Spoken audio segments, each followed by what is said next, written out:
Today we've got a great malicious compliance story all about electricity and safety. We'll get into that in a bit, but first, you want more details? You got it. This wasn't me directly, but a colleague and a close friend. Many years ago, we both worked in IT at a company. We were in the design team. We would handle future architecture, design, and major upgrades for the systems. My friend Doug was working on the phone system upgrade. This was a major version upgrade for the phone management system. We had a change control process in place that involved writing up a brief about the change, which was distributed to the respective heads of affected areas, who would approve it to go to change control board. Once at change control board, the same people would ask questions and then either approve or deny the change. The manager for the operations team, Richard, did not like myself or Doug.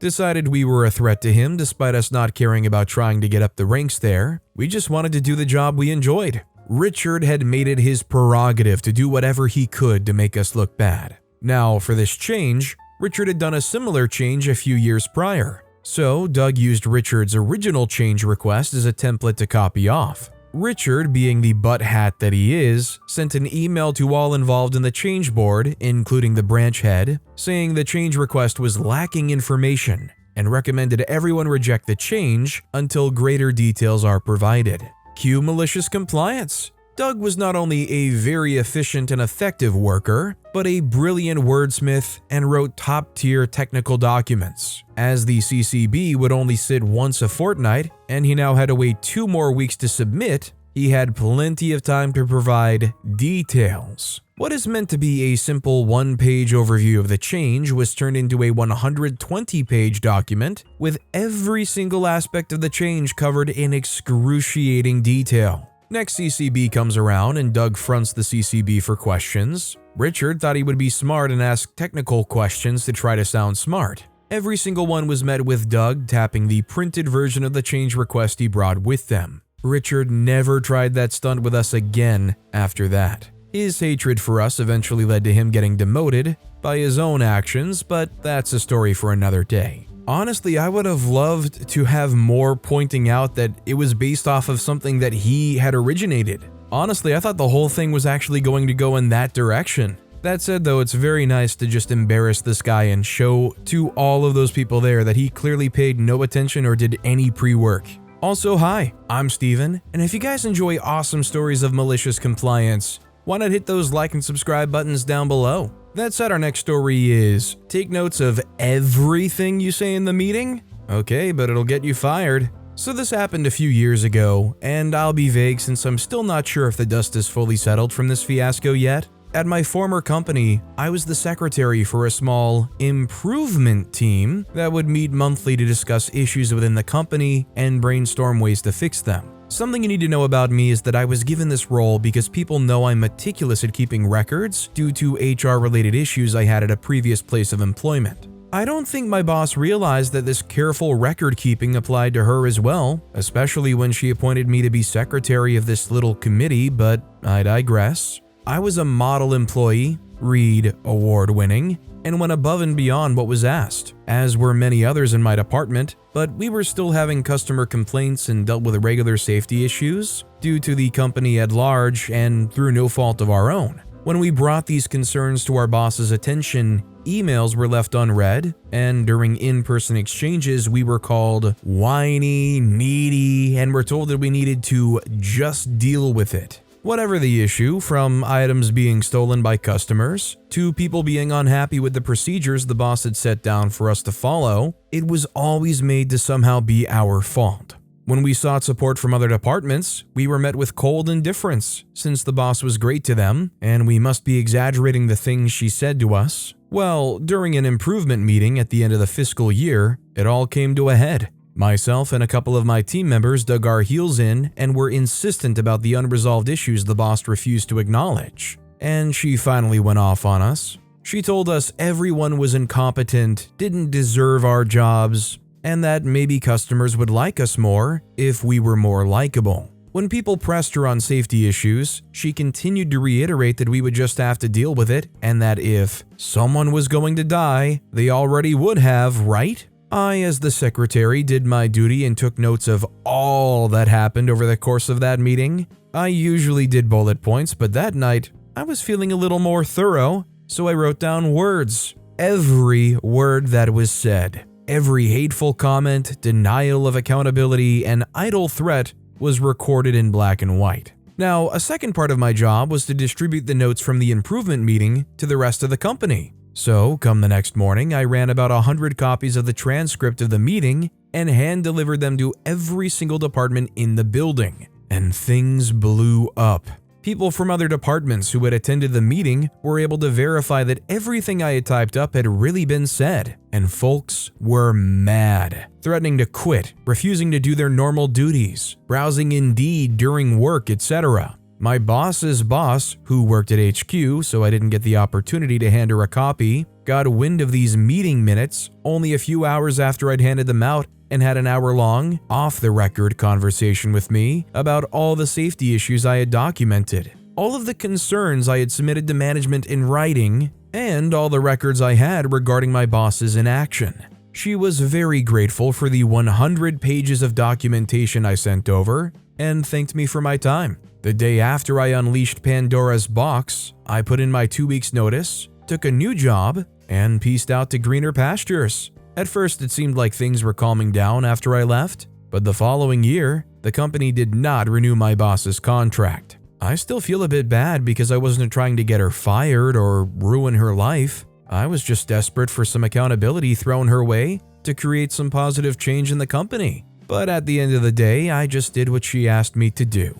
I don't think OP should feel too bad about it personally because, let's be real, somebody like that kind of had it coming. In a way, I feel like if OP is feeling bad for this and personally allows themselves to feel bad for this, they're kind of punishing themselves for all of the awful things this person did, which is not fair. Our next story is Go to the Warehouse for Lunch. I'm a career garage door repairman. About a decade ago, I was working for a particularly cheap owner. He felt that the installers and I were robbing him with the amount of hours we were working. This owner decided that the guys were taking longer lunch breaks than reported and clocking in earlier than he was willing to pay for. His solution was not the brightest. You had to clock in on time, and you had to drive from wherever you were working back to the warehouse for your hour lunch. We always started working about half an hour before clocking in, loading our trucks and organizing our days. We immediately stopped doing that. Our usual 45-minute lunch break, we never took the full hour,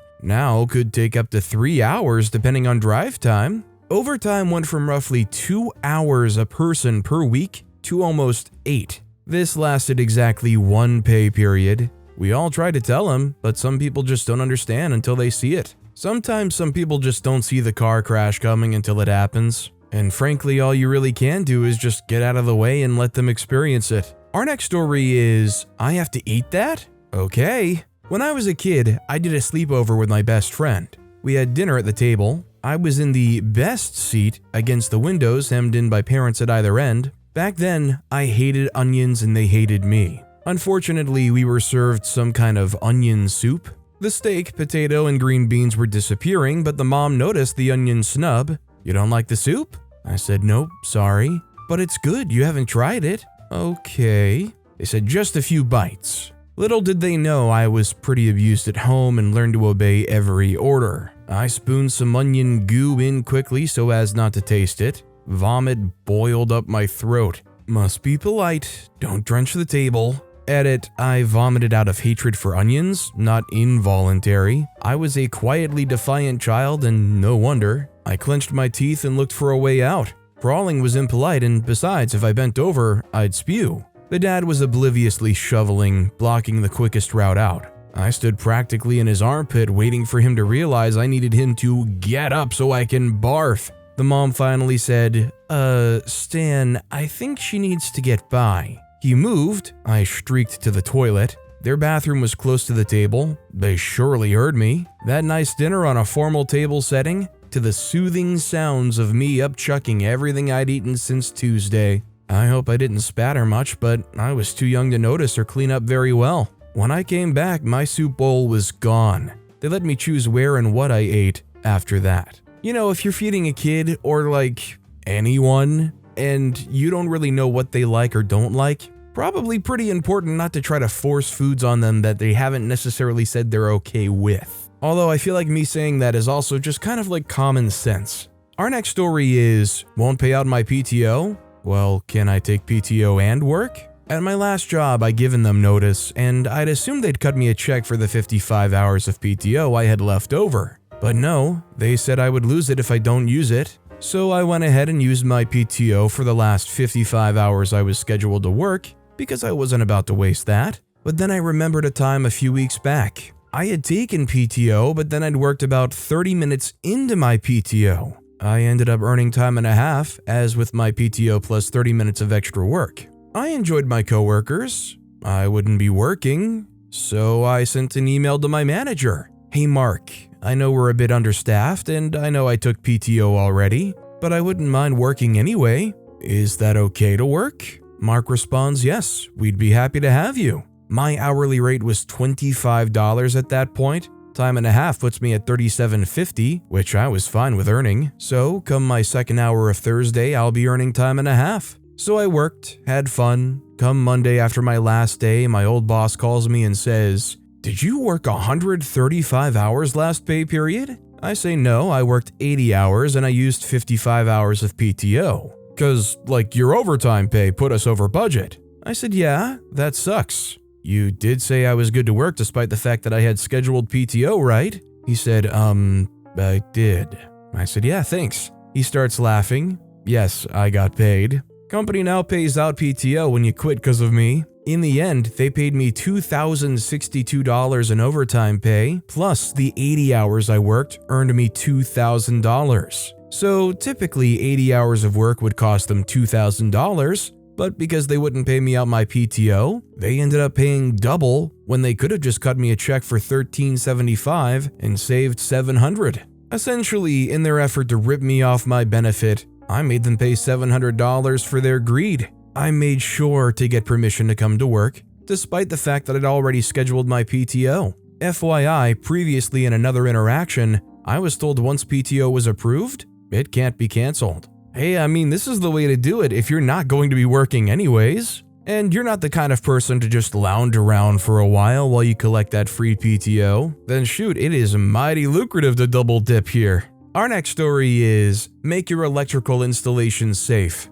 I'd stand to be corrected by any proper sparks, but having had to attend a couple of basic electrical safety courses with 2 different employers, I was left with the impression that legally the last person to have worked on an installation was in the legal crosshairs for any injuries caused by it if it were unsafe. This is important for my decision making. I worked as a field tech for a cellular operator, and one of our by-the-by jobs was inspecting newly installed sites to make sure they complied with the company's rules and legal. For this, we had a tick sheet of things to check. Think of it as an MOT but for a radio site. I turned up at this one site, and straight away it was obvious that the earthing was missing. Basically, all the electrical earths needed to be bonded, then the metalwork of the site, the feeder, and the aerial tower had to be bonded back to them too. I called the control center, said cannot work on the site, nothing is earthed and it is potentially hazardous. After a bit of argy-bargy, I was instructed to turn off the incoming main supply and carry out the inspection, noting the problems. Okay,